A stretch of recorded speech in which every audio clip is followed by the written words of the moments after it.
गरुडगमन तव चरणकमलमिह मनसि लसतु मम नित्यम्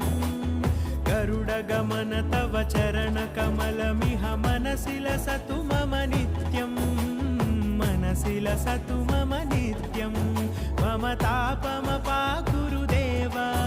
मम पापमपाकुरु देव मम तापमपाकुरु देव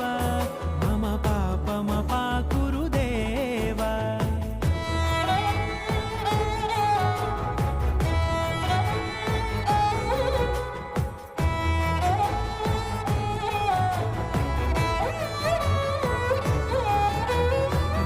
जनयन विधिनमुचिहरण मुख विबुध विनुत पद पद्मा जल जनयन विधिनमुचिहरण मुख विबुध विनुत पद पद्मा